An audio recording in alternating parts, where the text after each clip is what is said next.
সবিনয় অনুরোধ করছি। نحمده ونستعينه ونستغفره ونؤمن به ونتوكل عليه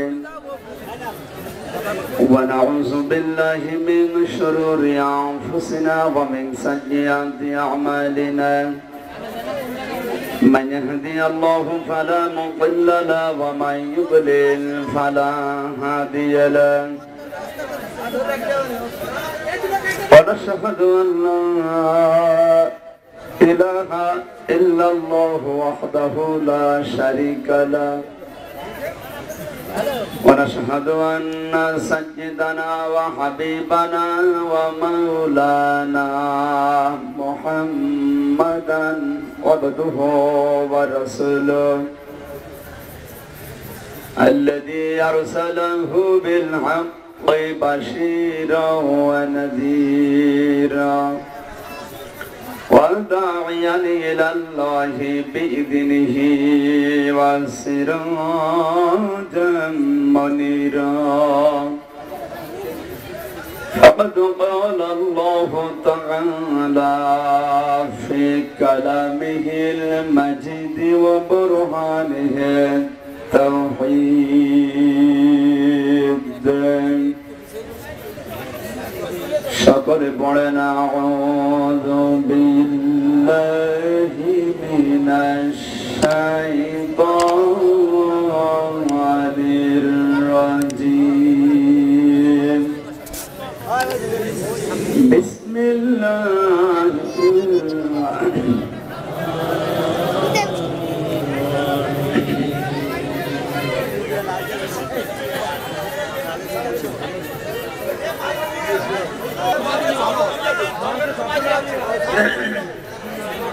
মাইক আমার কানের দিকে দিন, যা দেবেন আমার কানের দিকে দিন।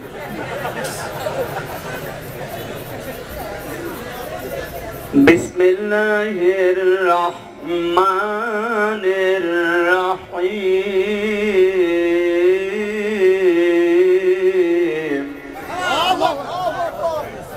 আলাম তারা কাইফা ফাআলা রাব্বুকা বিআসহাবিল ফিল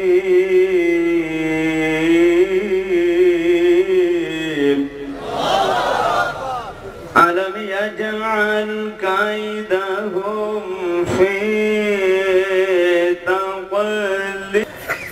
নড়াইল জেলার সদর থানার অন্তর্গত সরসপুর খেলার মাঠ প্রাঙ্গণে এলাকাবাসী কর্তৃক আয়োজিত তাফসীরুল কোরআন মাহফিলের স্বনামধন্য সভাপতি অত্র এলাকার সর্বজন শ্রদ্ধাভাজন ব্যক্তিত্ব হবখালী আদর্শ মহাবিদ্যালয়ের সম্মানিত অধ্যক্ষ জনাব বি.এম. বুলবুল ইসলাম আতালাল্লাহু উমরাহু ওয়া বারাকাল্লাহু ফি হায়াতি। আজকের মাহফিলের প্রধান অতিথি নড়াইল জেলা পরিষদের সম্মানিত চেয়ারম্যান বিশিষ্ট আইনজীবী জনাব অ্যাডভোকেট সোহরাব হোসেন বিশ্বাস, বিশেষ অতিথি শাইখুল মাশায়েখ ৫ নম্বর শাহবাদ ইউনিয়ন পরিষদের সম্মানিত চেয়ারম্যান জননেতা জনাব দেলাওয়ার হোসেন পান্না দামাত বারকাতুহুমুল আলিয়া। মাহফিলের বিশেষ আকর্ষণ মান্দারবাড়িয়া দরবার শরীফের সম্মানিত পীর সাহেব জনাব শরীফ মোহাম্মদ আখতারুজ্জামান, হায়াতে তাজ্জাবা সিহাতে কুল্লিয়া কামনা করছি আল্লাহ যেন দান করেন। এতক্ষণ পর্যন্ত আলোচনা রেখে ধন্য করলেন জনাব মাওলানা হুসাইন আহমেদ মাহফুজ, হাফেজ কারি আনিসুর রহমান। মঞ্চে বসা আছেন ইসলামিক চিন্তাবিদ, শিক্ষাবিদ, শাহবাদ কামিল মাদ্রাসার সম্মানিত প্রিন্সিপাল। বসা আছেন বড় ভাই জনাব অধ্যাপক মাওলানা আবুল হুসাইন। মঞ্চে বসা বড় ভাই জনাব মাওলানা মনিরুজ্জামান মনির। শ্রদ্ধাভাজন মামা, অত্র এলাকার সর্বজন শ্রদ্ধাভাজন ব্যক্তিত্ব, বিশিষ্ট সমাজসেবক জনাব মাজিবুর রহমান। এই সমস্ত গোলামদের হায়াতের তাজ্জাবা সিহাতে কুল্লিয়া কামনা করছি আল্লাহ যেন ওয়ারাফানা লাকা যিকরাক তাদের সম্মান আরো বাড়িয়ে দেয়, আরো আসতে বলে সুবহানাল্লাহ। দাদির কবর কোথায় আর কাঁদছে কোথায়? আমি দোয়া করছি, আমিন না বলছে বলছো সুবহানাল্লাহ। মঞ্চে বসা ওলামায়ে কেরাম, সামনে বসা মুসলমান ভাইরা, পর্দার আড়ালের সম্মানিত মা এবং বোনেরা, প্রশাসনের ভাইরা, গোয়েন্দা বিভাগের ভাইরা, প্রাণপ্রিয় নড়াইলবাসী, আল্লাহ দরবারে শুকরিয়া জানাই যিনি কোরআনের মহব্বতে নিয়ে আসলে খুশি হয়ে বলেন আলহামদুলিল্লাহ। অনেক আলেম এখানে বসে আছে পেছনে, আপনি কথা বলেন কেন ভাই?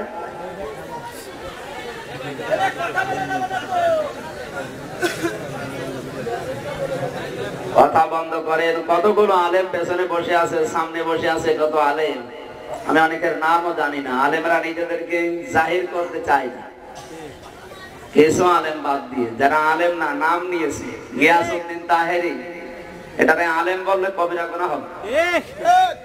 আবু সুফিয়ান আল কাদরি, শয়তানের খালাতো ভাই, তোফাজ্জল হোসেন ভৈরবী, শয়তানের কি বলবো আর বলার নাম, এগুলোকে আলেম বললে কবিরা গুনাহ হবে বলে। আলেম বলা হয় ওই লোকটাকে যে তার জ্ঞানের উপরে আমল করে। এদের যে জ্ঞানের উপরে আমল নেই।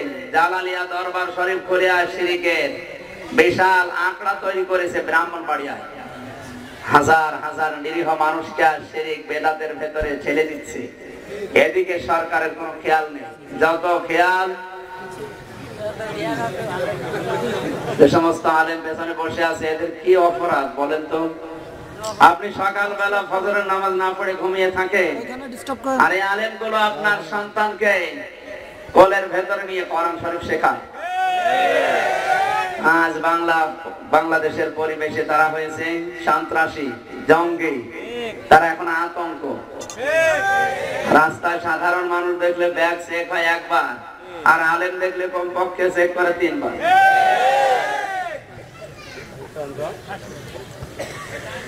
যে সমস্ত আলেম গুলো বসে আছে, বিশেষ করে নায়েবে রাসূল, আল্লাহ তুমি এদের সম্মান দুনিয়া আখিরাতে বাড়িয়ে দাও, কারণ এরা সবচাইতে বড় টেনশনে আছে এই বাংলার পরিবেশে।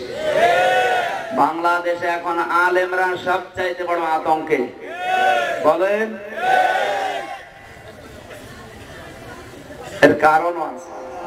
কোরআনে কারীমের নির্দেশ ছিল আল্লাযী ফালিয়াবুদু রাব্ব হাযাল বাইত আল্লাযী আত'আমাহুম মিন জু' ওয়া আমানাহুম মিন খাউফ।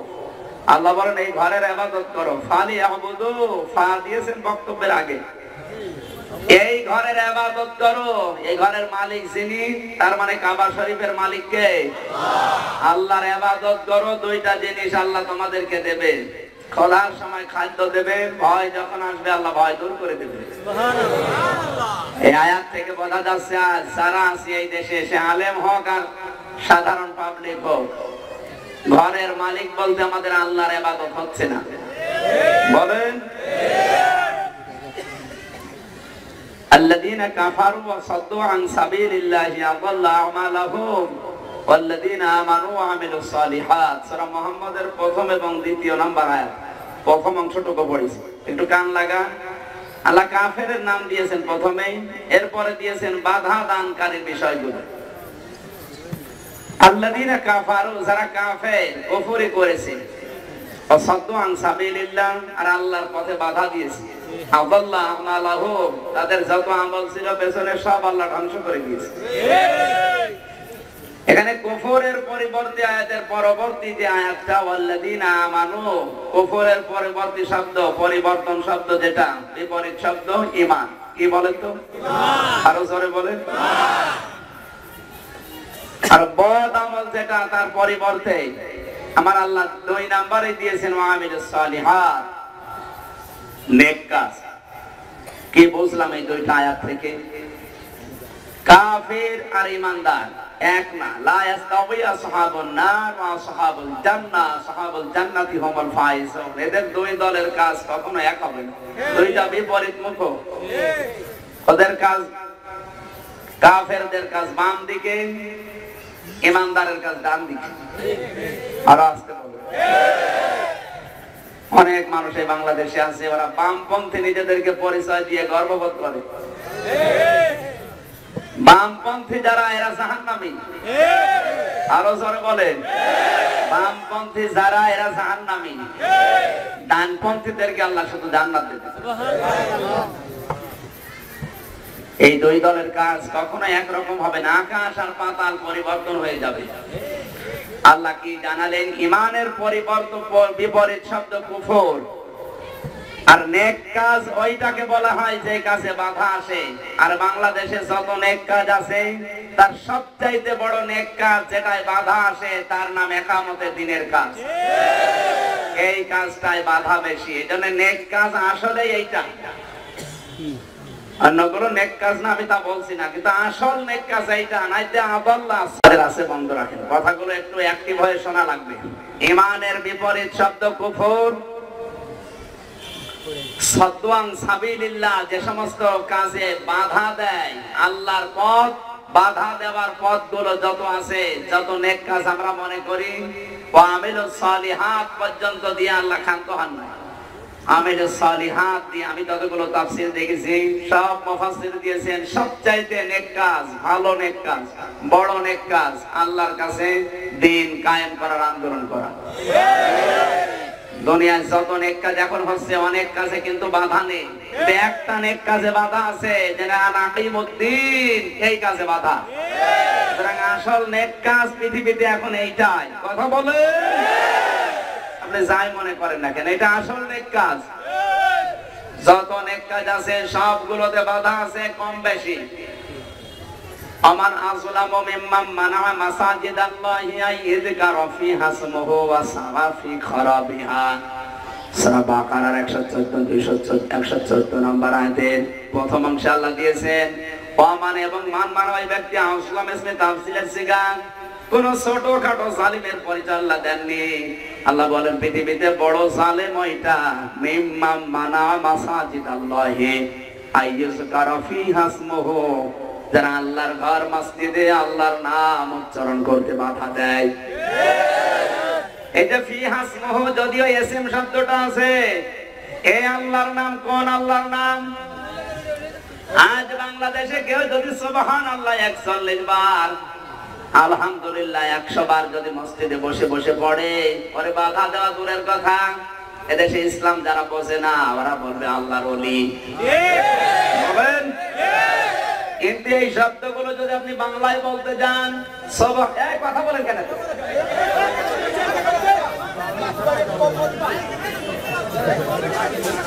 এতক্ষণ পর্যন্ত কি করলেন? রাত 10টা বাজে, এখন না শুনতে পারলে বাড়িতে মাগরিবের পর থেকে এসে বসে আছে, এতক্ষণ মাইক ঠিক না করে এখন ঝামেলা করছে। মাহফিল যেখানে সেখানে দিতে চাই না, এই কারণে একটা বিষয় বোঝানে খালি আর বারবার তার কেটে গেলেও সাথে আমিও ভুলে যাবো। উপর থেকে তো কথা আসা লাগবে না, বানিয়ে বানিয়ে বলবো, বানিয়ে বলবো, বানিয়ে বলে তো মাইর খাওয়া লাগবে। কান লাগান ভাই, কথা বলবেন না, আমার এমনি মনে আসবে, আর কথা বললে আমি ভুলে যাবো। এখানে আল্লাহর নাম বলতে শুধু সুবহানাল্লাহ, আলহামদুলিল্লাহ, আল্লাহ আল্লাহ না, যে কথাগুলো আপনি আরবিতে বলেন, এদেশে যেহেতু আরবির প্রচলন কম, আরবিতে গালি দিলেও মনে হয় যে দোয়া করছে। ওই কথাটা আপনি বাংলায় বলেন তো ও মেনে নেয় কিনা? মসজিদের ভেতরে আল্লাহ সুবহানাল্লাহর বাংলা বলেন, সুবহানাল্লাহ মানে আল্লাহ পবিত্র। আল্লাহকে পবিত্র রাখতে হলে তার 550 আয়াত আছে কোরআনে, ওগুলো বাস্তব জীবনে কায়েম করা লাগবে। একটাও কায়েম নেই, আপনি কি দিয়ে পবিত্র করবেন আল্লাহকে? সাবান দিয়ে ধোবেন? সেবগতাল্লাহি ওয়া মান আহসানু মিনাল্লাহি সেবগতাও ওয়া নাহনু লাহু আবিদুন। সূরা বাকারার ভিতরে আছে, আল্লাহ পাক বলেন তোমরা আল্লাহর রঙে রঙিন হও, আল্লাহর চাইতে উত্তম রং আর দুনিয়ায় কার আছে? কেন আল্লাহর রং সাদা না, কালো, সবুজ, নীল, কি আল্লাহর রং? আল্লাহর যে 99টা নাম আছে এগুলো আমার আল্লাহর রং। এই সমস্ত রং নিজের ভেতরে নিয়ে আসবেন। আমার আল্লাহ যে আমার রাজ্জাক, রিজিক দাতা। আমার আল্লাহর পরে অনেকে পৃথিবীতে রাজ্জাকের দায়িত্ব পালন করে। কি আপনি মেয়র হয়ে আছেন, এমপি হয়ে আছেন, মন্ত্রী হয়ে আছেন, চেয়ারম্যান হয়ে আছেন, উপর থেকে যা আসবে সব যার কাছে পৌঁছানো দরকার পৌঁছিয়ে দেবেন। রাজ্জাক যেমন প্রতিটি সৃষ্টির কাছে খাবার পৌঁছিয়ে দেয়, আপনার দায়িত্ব চেয়ারম্যান হিসাবে ইউনিয়নের 20,000 মানুষের দায়িত্ব পেয়েছেন। উপর থেকে যা আসবে দলমত নির্বিশেষে এদের কাছে পৌঁছিয়ে দেবেন। এই রঙে রঙিন হও। এ সমস্ত রং নেই আরো বিরিজ কালভার্ট পেটের ভেতরে। আল্লাহর নাম গফুর, আল্লাহ ক্ষমাশীল। আপনি যদি দুনিয়াতে কোনো মানুষের একটা অপরাধ জানার পরে, বোঝার পরে, শক্তি থাকার পরেও ক্ষমা করে দেন, মহান আল্লাহ আপনার বিপদের দিন। আপনি যদি দুনিয়াতে একটা মানুষের অপরাধ ক্ষমা করে দেন, যেই দিন আপনার অপরাধ ক্ষমা করা খুব জরুরি হয়ে পড়বে, ওই কিয়ামতের কঠিন দিনে 70টা অপরাধ আল্লাহ নিজের থেকে ক্ষমা করে দেবেন। এই যে এই সমস্ত রংগুলো, গুণগুলো আমাদের ভেতরে নিয়ে আসা লাগবে। সুতরাং আমি যেটা বোঝাচ্ছিলাম, সবচেয়ে বড় জালেম আল্লাহর কাছে ওই লোকটা যে আল্লাহর নামগুলো, আল্লাহর বিধানগুলো, আল্লাহর আইনের কথাগুলো তার ঘর মসজিদে আলোচনা করতে বলতে বাধা দেয়, নিষেধ করে। এই যে বাধা যেটা, এর বিপরীত যেটা, ওইটা নেক কাজ। আর পৃথিবীতে বড় নেক কাজ এতক্ষণ পর্যন্ত যেটা বলছে আনাকিমুদ্দিন, শুধু একজন দুইজন নবীকে না, সূরা সূরা 13 নম্বর আয়াতে স্পেশাল ভাবে আল্লাহ 4 জন নবীর নাম স্পষ্ট ভাবে দিয়েছেন। হযরতে মুসার নাম দিয়েছেন, হযরতে ইব্রাহিম নবীর নাম দিয়েছেন, হযরতে ঈসা নবীর নাম দিয়েছেন। শেষ পর্যন্ত কা দিয়ে আল্লাহ পাক আমাদের নবী মুহাম্মদ রাসূলুল্লাহকে ইন্ডিকেট করেছেন। ওয়াহাইনা ইলাইকা, হে নবী আপনাকে আমি ওহী দিয়ে এটাই জানালাম কি আনাকিমুদ্দিন, দ্বীন কায়েম করা লাগবে। ওয়ালা তাতাফাররাকু ফি, এই বিষয়ে কোনো মতপার্থক্য চলবে না। সুতরাং দ্বীনের ব্যাপারে যে যতটুকু খেদমতে আছেন করেন, কিন্তু এই বিষয়ে আপনি পার্থক্য সৃষ্টি করতে পারবেন না। আপনি পীর সাহেব হয়ে দরবারে খেদমত করছেন, দ্বীনের করেন, মানুষকে মুরিদ বানাচ্ছেন, দ্বীনের জ্ঞানগুলো ছড়াচ্ছেন, অসুবিধা নেই। কিন্তু আপনি পীর হিসাবে আপনার টার্গেট থাকবে কোরআন কি করে সংসদে যায়। আপনি তাবলীগ করছেন, সারা জীবন চিল্লায় চলে যান, অসুবিধা নেই, ওটাও দ্বীনের খেদমত করেন। কিন্তু আপনার টার্গেট থাকবে ইসলাম কি করে সংসদে যায়। এটা যদি আপনার টার্গেটে না থেকে ইসলাম আরো সংসদ থেকে কি করে বিদায় নেয়, এরকম কোন মানুষকে যদি আপনি সাপোর্ট করেন, ষড়যন্ত্র করে তাদের পেছনে থাকেন, আল্লাহর কসম জান্নাত তো দূরের কথা, লূত নবীর স্ত্রীর সাথে আপনাকে আল্লাহ জাহান্নামে দেবে। হযরতে লূত আলাইহিস সালামের স্ত্রীর কোন চরিত্রে দোষ ছিল না, ওকে তো চরিত্রহীনাও ছিল না, তার দোষ এতটুকুই সে চরিত্রহীনদেরকে সাপোর্ট করত। فَأَنْجَيْنَاهُ وَأَهْلَهُ إِلَّا امْرَأَتَهُ كَانَتْ مِنَ الْغَابِرِينَ। সূরা আরাফাত নাম্বার 20 নম্বর পৃষ্ঠা 2 নম্বর লাইনে 83 নম্বর আয়াতটা তাফসীরে মুনির থেকে বলছে, আল্লাহ পাক বলেন দুইজন ফেরেশতাকে আসরের সময় পাঠালাম। দুইজন ফেরেশতা সে লূত নবীকে বলে, আপনি আপনার উম্মতদেরকে নিয়ে এখান থেকে চলে যান, মাগরিবের সময় আমরা আল্লাহর গজব নাযিল করব। সাবধান, ইল্লাম রাতাহ, আপনার স্ত্রীকে নেবেন না।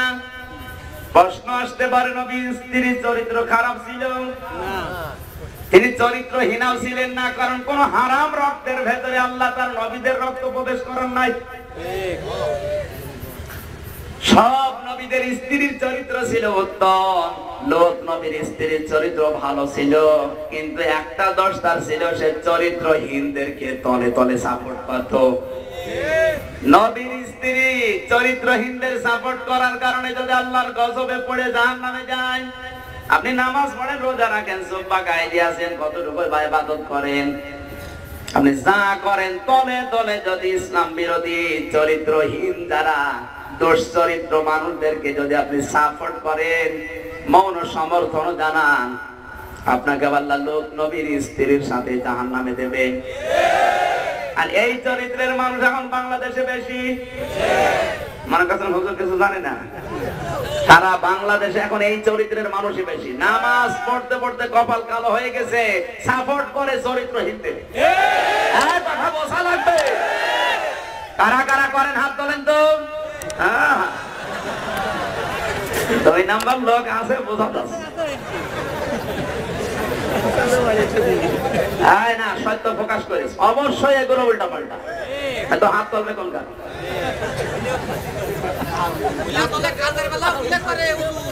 বিবেক দিয়ে চিন্তা করেন। নবীর স্ত্রী তাজদালিলুল কদর নবী হযরত লূত, ইব্রাহিম নবী আলাইহিস সালামের ভাগ্নে,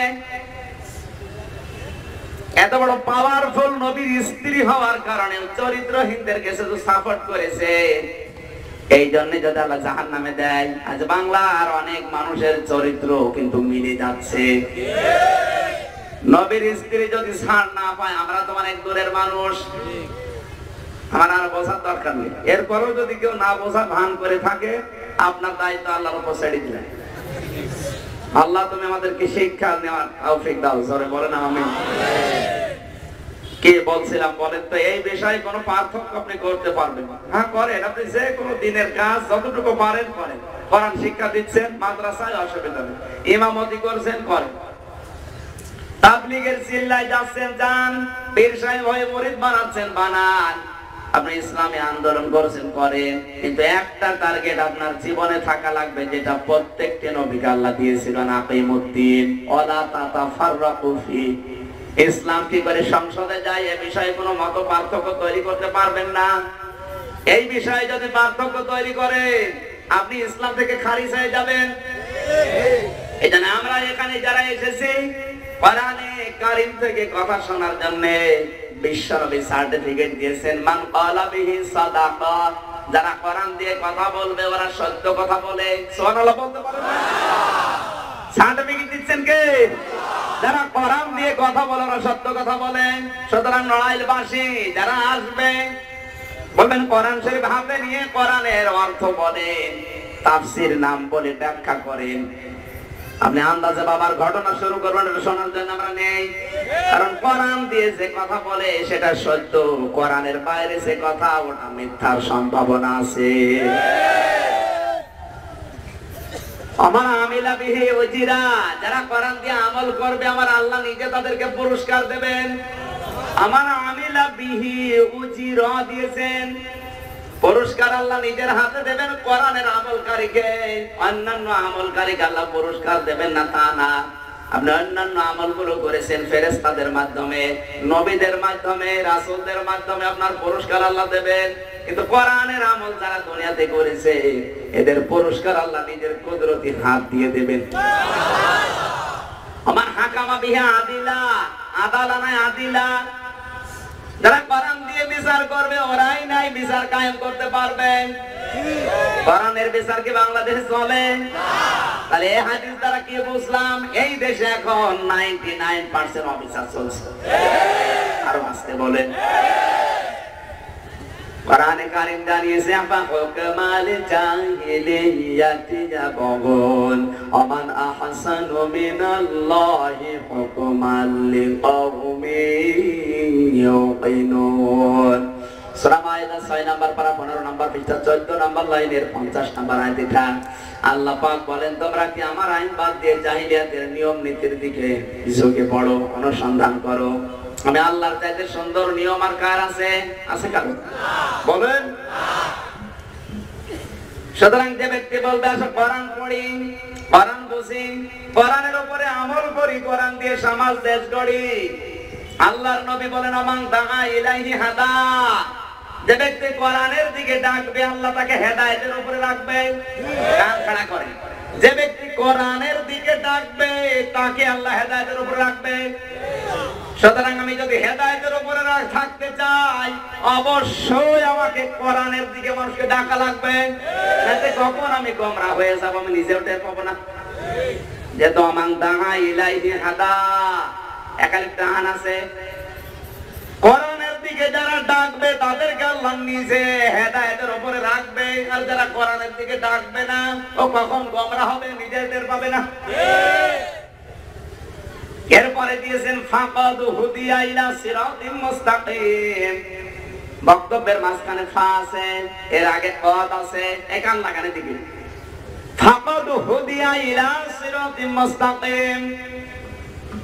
আর কোন মানুষ যদি তোমার ডাকে সাড়া দেয় না, তুমি কোরআন দিয়ে ডাক দিয়েছো, আমিও তোমার পেছনে আছি, তোমার সাথে আছি, আল্লাহ পাক বলেন তোমাকে আল্লাহ সিরাতে মুস্তাকিম নসিব করে দেবে।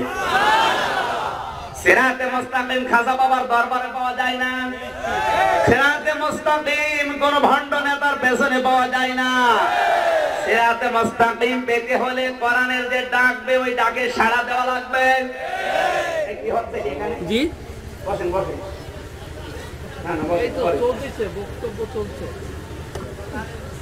মঞ্চে ডিস্টার্ব হলে আমার কথা কিন্তু ভুল হয়ে যাবে। যারা কাজ নেই চলে যান, একেবারে অ্যাক্টিভ হওয়া লাগবে। একটা কথা উল্টা পাল্টা হবে, সেটা বুঝবেন না, বাড়ি যেয়ে গেবত করবেন। কেউ কথা বলবেন না, ভাই এদিকে তাকান। ফাকাদ হতে প্রতিটি শব্দ গবেষণা করুন। কেন আল্লাহর নবী ফা দিতে যাবেন? নবীজির কথা তো কমও না বেশিও না, সমান সমান। ফাটা না দিলেও অর্থ হয়ে যেত না। কেন ফা দিবে? কোরআন দিয়ে যদি কেউ ডাকে আর তাদেরকে কেউ সাড়া দেয়, ফাকাদ অবশ্যই আল্লাহ তাকে সিরাতে মুস্তাকিম নসিব করবে। সুতরাং আমি কোরআন দিয়ে এখন ডাক দেব আজ। আর যারা এখানে এসেছেন আপনারা যদি সাড়া দেন, আল্লাহর কসম নবীজি সার্টিফিকেট দিচ্ছেন, নবীজির কথা মিথ্যা হবে না। হবে না? অবশ্যই আপনি সিরাতে মুস্তাকিম পেয়ে যাবেন। আর এইটার জন্য প্রতিদিন নামাজে দোয়া করা হয়।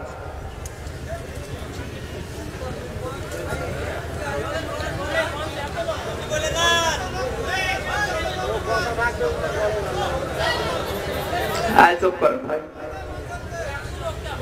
সুবহানাল্লাহ আলহামদুলিল্লাহ লা ইলাহা ইল্লাল্লাহ সুবহানাল্লাহ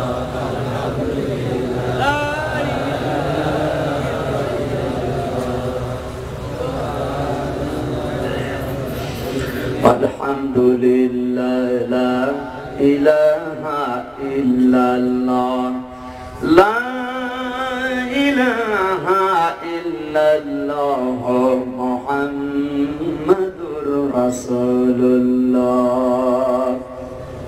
সুতরাং এখন থেকেই ডাক দেওয়া হবে কোরআন দিয়ে। আর সাড়া যদি দেবে তাকে আল্লাহ সিরাতে মুস্তাকিম, জান্নাতের পথ, যেটা নামাজে আপনি প্রতিদিন প্রত্যেক ওয়াক্ত নামাজে প্রতি রাকাতে বলা হচ্ছে ইহদিনাস সিরাতাল মুস্তাকিম, সহজ সরল সঠিক পথ দেখা। আল্লাহ ওই পথ রেখেছেন কোরআনের আহ্বানে। সুবহানাল্লাহ বলতে পারেন না? ডাকে সাড়া দেবে না, ডাকে আমার ডাকে ও সিরাতে মুস্তাকিম পাবে না। বলেন নবীজির কথা, মান দাআ ইলাইহি হাদা, কোরআনের দিকে যারা ডাকবে তাদেরকে আল্লাহ হেদায়েতের উপরে রাখে। সুতরাং বাংলাদেশে যারা কোরআনের উপরে ডাকবে, কোরআনের দিকে আপনি যতই তাদেরকে গোমরা বলেন, তাদেরকে সন্ত্রাসী বলেন, উল্টা পাল্টা নাম দেন, নবী সার্টিফিকেট দিচ্ছে, তারা হেদায়েতের উপরে আছে। আপনার সলিমতি সার্টিফিকেট দরকার আছে? আর নবীর সার্টিফিকেট, মান দাআ ইলাইহি হাদা, যারা কোরআন দিয়ে ডাকবে ওদেরকে আল্লাহ হেদায়েতের উপরে রাখবে। আল্লাহ যেন আমাদেরকে নবীর এই হাদিস মেনে চলার তৌফিক দেন। আমিন। আরো জোরে বলেন আমিন।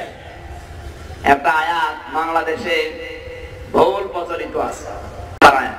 এই আয়াতটা নিয়ে প্রথম দুই ভাগ বলা হয়, প্রথম দ্বিতীয়টা বলা হয়, 3 নাম্বারটার বলা হয় না। ডাক দেয় মানুষদেরকে, ওমান আহসানু কাওলাম মিম্মান দাআ ইলাল্লাহ, ওই লোকটার কথার চাইতে ভালো কথা দুনিয়ায় কেউ বলে না, যে ব্যক্তি ইলাল্লাহ আল্লাহর দিকে ডাকে। এটা ঠিক। ওয়ামিলা সালিহার, নিজে ভালো ভালো আমল করে। আমি প্রথম শব্দে এটা নিয়েছিলাম, ওয়ামিলা সালিহা কাকে বলে? আমলে সালেহ বলতে দাড়ি রাখা না, আমলে সালেহ বলতে পাঞ্জাবি গায়ে দেওয়া না, আমলে সালেহ বলতে দান করা না। পৃথিবীতে সবচাইতে বড় আমলে সালেহ হচ্ছে আনাকিমুদ্দিন। এই ভালো ভালো কাজ যারা করে ফাকালা ইন্নানি মিনাল মুসলিমিন, আর বলে যে আমি মুসলমান। আয়াতের কথা তিনটা, প্রথম দুইটা অনেক মানুষ মানে, কিন্তু 3 নাম্বারটা মেনে নেওয়ার মতো যোগ্যতা এখন আমাদের নেই। আপনি বুকে হাত দিয়ে এই দেশে দাঁড়িয়ে বলতে পারবেন না যে আমি মুসলমান? বলেন, পারবেন বলতে? মানে ক্ষমতা নেই। কারণ কেউ যদি বলে আমি মুসলমান, মুসলমানের দেশে কোনোদিন সুদ থাকতে পারে না। কেউ যদি আমি বলে মুসলমান, অবশ্যই মুসলমান যৌতুক নিয়ে বিয়ে করতে পারে না, এটা নেয় হিন্দুরা। সুতরাং যৌতুক নিয়ে যারা ছেলে মেয়ে বিয়ে দিয়েছেন, যারা করেছেন, আপনি আর মুসলমানের দলে নেই, আপনি হিন্দু। অনেকে মনে করছে আগা কাটা, আরে ভাই আগা তো ছাগলেরও কাটা, ছাগলের আগা কাটাবে তাহলে মুসলমান নেই। আগা কেটে দিলে যদি মুসলমানের চিহ্ন হয়, তো ছাগল তো আগে মুসলমান হবে। যৌতুক নিয়ে বিয়ে করে মুসলমান থাকবেন, আপনি হিন্দু হয়ে গেছেন, কারণ ওই নিয়ম রীতি নীতিটা হিন্দুদের। এলাকায় যারা হিন্দু আছে দেখবেন বিয়ের দিনই মেয়েকে সব দিয়ে দেয়, ও বাকি জীবন আর কিচ্ছু পাবে না। কথা বলেন, এই নিয়মটা এসেছে ওদের থেকে। আপনি তো মুসলমান, ওয়ালা ইন্নানি মিনাল মুসলিমিন, এটা উচ্চারণ করার পরও যৌতুক নিয়ে বিয়ে দেন, ছেলে মেয়ে আমার নিজে করেন, আপনি তো নেই। আপনি একবার না 5 বার আগা কাটলেও হবে না। যে বলবে আমি মুসলমান, অবশ্যই কোনদিন সে ঘুষ খেতে পারবে।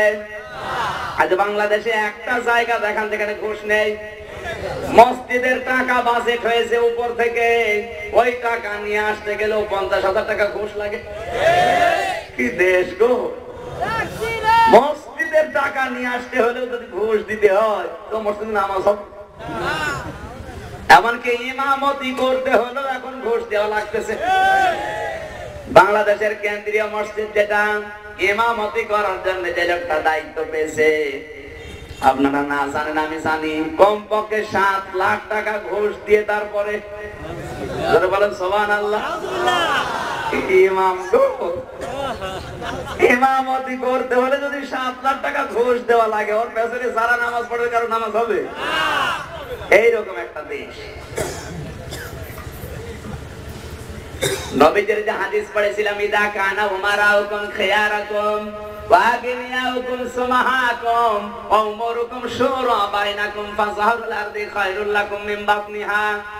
যখন দেশের শাসক, দেশের যারা দায়িত্বশীল, এই মানুষগুলো যখন সব চাইতে উত্তম চরিত্রের অধিকারী হবে, এখানে উত্তম চরিত্র বলতে বাংলাদেশে যারা দায়িত্বে আছে এখন 1628 জন, এদের চরিত্র মসজিদের ইমাম সাহেবের চাইতেও ভালো হওয়া লাগবে।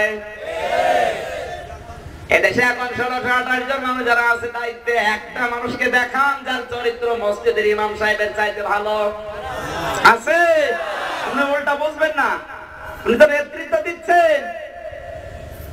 চরিত্র ইমাম সাহেবের চাইতে 100 গুণ ভালো হওয়া লাগবে, কারণ ইমাম সাহেব মাত্র 500 লোকের ইমামতি করে, আর আপনি ইমামতি করছেন এমপি হয়ে 2.5 থেকে 3 লাখ মানুষের।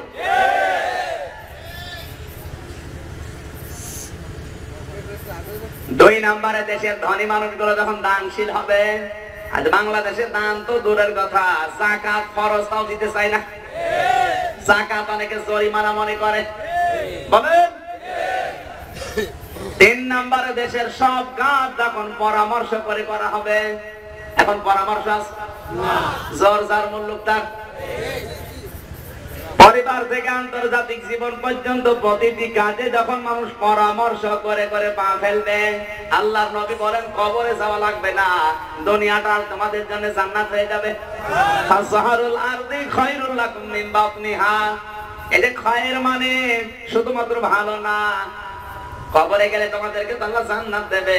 ওই জায়গায় যাওয়ার আগে দুনিয়াটাই ছোট জান্নাত হয়ে যাবে। সিস্টেম অপর পৃষ্ঠায় দেখুন, নবীজি বলেন ইদা কানা উমারাকুম শিরারাকুম ওয়া আগনিয়াকুম বুখালাকুম।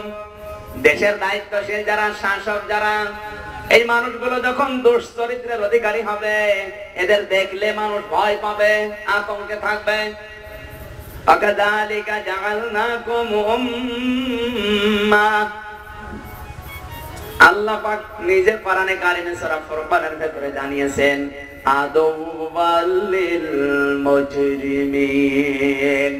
পৃথিবীতে যত নবী পাঠিয়েছি আর নবীদের যারা শত্রু ছিল ওই জামানার তারা ভয়ঙ্কর দোষ চরিত্রের অধিকারী মানুষ ছিল। যারাই নবীদের শত্রু ছিল তাদের চরিত্র ছিল না। আজ নবী নেই, নবীর উত্তরাধিকারী আছে, এদেরও যারা শত্রু দেখবেন এদেরও চরিত্র নেই। বেশি বললাম, বেশি বললে তো হাদিস মিথ্যা হয়ে যাবে। আল্লাহর নবী নিজে জানিয়েছেন পৃথিবীতে যত নবীকে আল্লাহ পাঠিয়েছেন কত নবীকে ইহুদি খ্রিস্টানরা হত্যা করেছে বিনা কারণে। না কারণ ছিল? وَكَذَلِكَ جَعَلْنَا لِكُلِّ نَبِيٍّ عَدُوًّا مِنَ الْمُجْرِمِينَ وَكَفَى بِرَبِّكَ هَادِيًّا وَنَصِيرًا। সূরা ফুরকানের 31 নম্বর আয়াতে জানিয়েছে আমি এইভাবে করে প্রতিটি জামানায় নবীদের জন্য ভয়ঙ্কর জঘন্যতম শত্রু বানিয়েছিলাম। ওই জামানায় যারা পাপিষ্ট, যারা গুনাহগার মুজরিম তাদেরকে। আজ বাংলার জমিনে যারা কোরআনের বিপক্ষে আলেমদের শত্রু, ওদের চরিত্র, ওদের চেহারা দেখলেও ছেলে পিলে 2 গ্লাস পানি খায়। ওই দেশের ধনী মানুষগুলো যখন কৃপণ হয়ে দাঁড়াবে, এত কৃপণ হবে সরিষার তেল বাদ দিয়ে ফটো নিজে মাখবে। 3 নাম্বারে ওই দেশে যখন সব কাজ মেয়েদের পরামর্শ মতো করা হবে। আজ তাকান পরিবার থেকে আন্তর্জাতিক জীবন পর্যন্ত যেখানে তাকাবেন সব জায়গায় কাজ হচ্ছে মেয়েদের পরামর্শ মতো। পুরুষ মানুষ নিজের পরিবারের পরামর্শ, নিজের কোনো দাম নেই, বউ যা বলবে তাই। না বেশি বল, এরকম বহু দেশে আছে। এরপরে সমাজের দিকে তাকান, এরপরে আস্তে আস্তে উপরে উঠবেন। যত উপরে যাবেন তত উপরে দেখবেন সব কাজ পরামর্শ দিচ্ছে মেয়েরা। আরো আসতে বলেন। আমার দাদা চেয়ারম্যান, আজ 21 বছর আওয়ামী লীগের চেয়ারম্যান, কুষ্টিয়ার পাটিকাবাড়ি ইউনিয়ন। দাদারা বললাম দাদা যে মহিলা মেম্বার হয় এদের কাজ কি? মজাদের কোনো কাজ নেই, তো মেম্বার হওয়ার দরকার কি? কাজ এতটুকু, প্রতিদিন সকাল 8টা-10টার সময় সাজগোজ করে সিফটি পেন মেরে যখন ইউনিয়ন পরিষদে আসে তখন ইউনিয়ন গরম হয়, আবার যখন বাড়ি চলে যায় ইউনিয়ন ঠান্ডা হয়। এই ওদের কাজ, তো কোনো কাজ নেই। মানে আসতেছে হাসির করা কি দিলাম? কোন কাজ আছে আপনি দেখান। চেয়ারম্যান পেশে বসে আছে, বলেন তো কোন কাজ আছে মহিলা মেম্বারের? ওরা যদি 3-4 জন এক জায়গায় বসে থাকে আর মহিলা মেম্বার যদি বিচার করে, অন্যান্য মহিলারা বলবে ও আপা তুই রাখ, তোর বিচার দরকার নেই। মহিলার বিচার মহিলাই মানে না, কোথাও 1 ওয়ার্ডের না 3 ওয়ার্ড মিলিয়ে মেম্বার। কি ক্ষমতা গো! আল্লাহ পুরুষকে বানিয়েছে অভিভাবক, একজন পুরুষ 2 জন মহিলা। এটা হইলে তো মেনে নিতাম। একজন পুরুষ 1 ওয়ার্ডে, 3 ওয়ার্ড মিলিয়ে একজন মহিলা। একটু হিসাব করেন তো কত নিচে আমরা নেমে পড়েছি। হাসির খোরাকি দেয়নি, চিন্তা ভাবনা করেন। সব কাজ আর পরামর্শ এমনি দিচ্ছে না, এই কারণে দিচ্ছে। আল্লাহর নবী তখন জানিয়েছেন ফাসাহারুল আরদি খায়রুল লাকুম মিন বাতনিহা, তখন তোমাদের জমিনের উপরের ভাগের চাইতে জমিনের নিচের ভাগে যাওয়া ভালো হবে। তার মানে দুনিয়ার চাইতে এই কবরটাই তোমাদের জন্য প্রশান্তির জায়গা। আমার যতটুকু এই হাদিস পড়ার পরে জ্ঞান হয়েছে, বাস্তবে এখন যদিও 1500 বছর আগের কথা, এটা বাংলাদেশে এখন 100 ভাগ মিলে গেছে। একটা কথা উল্টা পাল্টা নেই, একেবারে খাপের খাপ মুমতাজের বাপ মিলে যাচ্ছে। সুতরাং কোরআন দিয়ে আমি ডাক দিব, আপনারা যদি ডাকের সাড়া দিতে পারেন আপনাকে আল্লাহ সিরাতে মুস্তাকিম, তার মানে জান্নাতের পথ আপনাকে আল্লাহ ধরিয়ে দেবে। জবান ছেড়ে এই জন্য পড়েন আউযু বিল্লাহি মিনাশ শাইতানির রাজিম, বিসমিল্লাহির রহমানির রহিম। ألم تر كيف فعل ربك بأصحاب الفيل আলাম ইয়াজআল কাইদাহুম ফি তাদলিল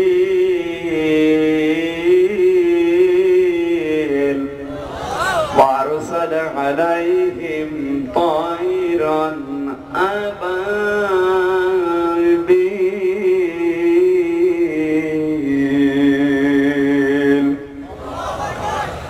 সূরা ফিল 105 নম্বর সূরা, 105টা অক্ষর আছে, 5টা আয়াত আছে, মক্কায় অবতীর্ণ। কোরআনে কারিমের যতটুকু ছোট সূরা আছে তার ভিতর অন্যতম এটা। নবীজি জন্মের 50 দিন আগে এই ঘটনাটা ওয়াদিয়া মুহাসসার নামক জায়গায় ঘটে গেছে। যদিও আল্লাহ তারা শব্দটা দিয়েছে, তারা মানে চোখ দিয়ে দেখা, আল্লাহ কিন্তু নাজারা দিতে পারতেন। আলাম নাজারা কাইফা ফাআলা দিতে পারতেন, না দিয়ে আলাম তারা দিয়েছেন। হে নবী আপনি কি দেখেননি? নাজারা দিলে অর্থ হতো, তারা দিলে অর্থ হয় না, কারণ এই ঘটনা তো নবীর জন্মের 50 দিন আগে, তার মানে নবী দেখেনি। তাহলে তারা শব্দ দেওয়া এই জায়গায় ভুল হয়েছে না, মানে আল্লাহ ভালো জানে, আমরা কিছু জানি না। এইটাই তো আমাদের ঝামেলা, আমরা কিচ্ছু জানি না, সব উপরওয়ালা জানে। কেন আল্লাহ তারা দিলেন কান লাগান? এবার নবীজিকে আল্লাহ জানিয়েছেন, হে নবী আপনার মাধ্যমে আপনার ইমানদার উম্মত যারা তাদেরকে জানিয়ে দিলাম, চোখে দেখা জিনিস আপনি যেভাবে বিশ্বাস করতেন, আমার ওহীর কথাগুলো, কোরআনের কথাগুলো আপনি আর আপনার উম্মত তার চাইতে বেশি বিশ্বাস করা লাগবে। এই জন্য মুসলমানেরা চোখে দেখা জিনিস আমরা যতটুকু বিশ্বাস করি তার চাইতে বেশি বিশ্বাস করি কোরআনের কথা। বলেন তারা দিয়ে আল্লাহ জানিয়েছেন, হে নবী আপনি চোখে দেখলে যেমন বিশ্বাস করতেন, আমার ওহীর কথা ঠিক ওইভাবেই বিশ্বাস করেন, এমনকি তার চাইতে বেশি বিশ্বাস করবেন। আপনি দেখেছেন, আপনি যদিও দেখেননি, আপনাকে আমি দেখার মতো বিশ্বাস করাবো। হাতিওয়ালাদের সাথে আপনার রব কি আচরণ করেছে? তিনি কি তাদের সমস্ত ষড়যন্ত্র চক্রান্ত নস্যাৎ করে দেয়নি? তাদের স্বপ্ন সাত বলির সাথে মিশিয়ে দেয়নি? তাদের জন্য আল্লাহ সাকে সাকে জাহান্নাম থেকে আবাবিল পাখি পাঠিয়েছিলেন। জান্নাতের পাখি জাহান্নামের কঙ্কর নিয়ে এসেছিল।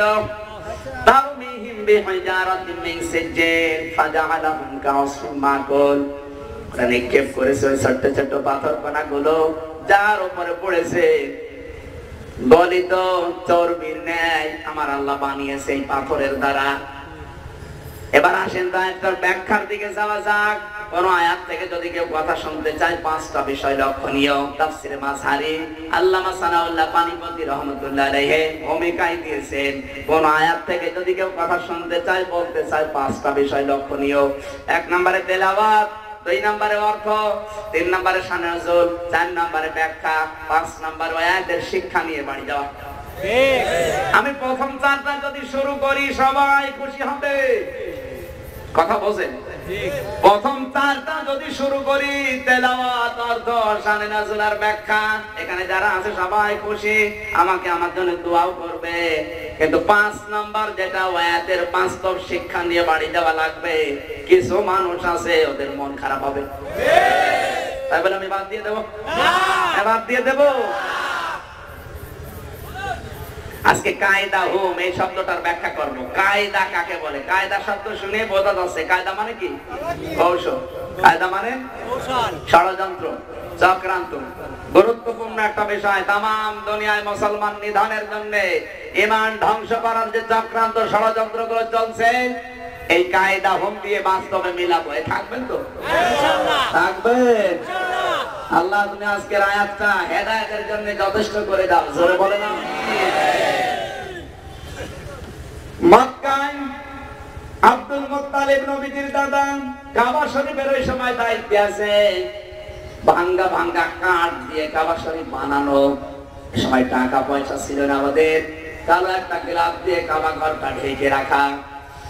আব্রাহা ইয়ামেনের বাদশা চিন্তা করেছে মক্কার লোকেরা এই কাবা শরীফ দিয়ে উপায় করে খায়, তামাম দুনিয়ার মানুষগুলো ওখানে যায়, আর লক্ষ লক্ষ দিরহাম দিনার রিয়াল ওখান থেকে উপায় হয়। ওখান থেকে উপায় করার সারা বছর চলে।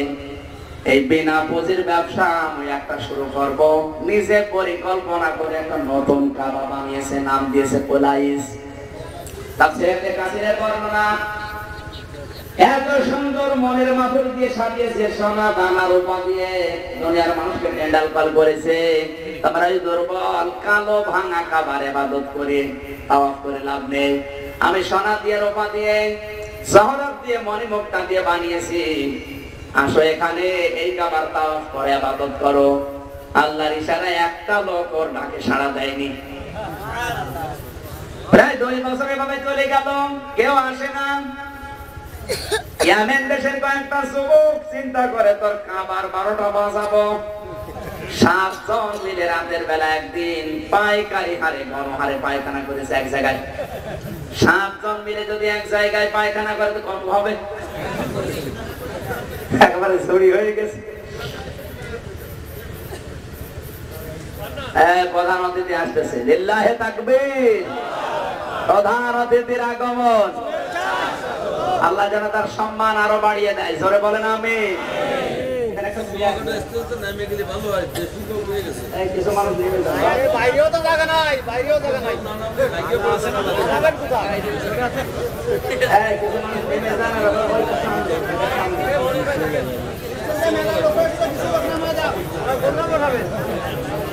আর একটা অনুষ্ঠানে শেষ করে এসেছি, মা ওই তো অনুষ্ঠান, আবার মাহফিল বলা যাবে না।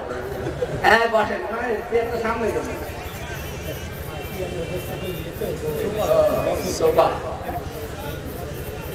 একটু জিকির করেন ভাই। সুবহানাল্লাহ আলহামদুলিল্লাহ লা ইলাহা ইল্লাল্লাহ। সুবহানাল্লাহ আলহামদুলিল্লাহ লা ইলাহা ইল্লাল্লাহ। লা ইলাহা ইল্লাল্লাহ মুহাম্মাদুর রাসূলুল্লাহ। আল্লাহুম্মা সাল্লি আলা সাইয়্যিদিনা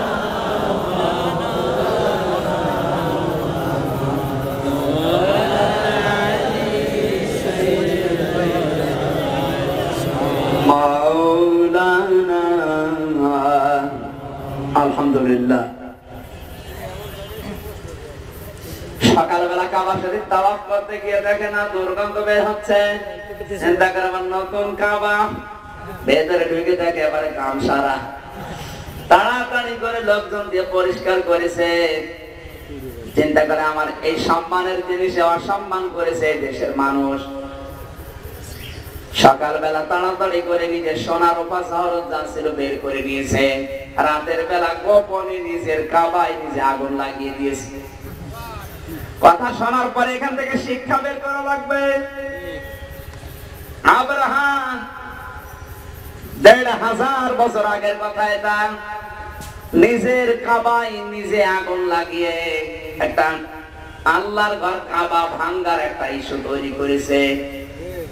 আজ পৃথিবীতে নিজের ক্ষতি নিজে করে অন্যের উপরে যারা দোষ চাপিয়ে দেয়, এই চিন্তাটা আব্রাহামের মাথা থেকে এসেছে।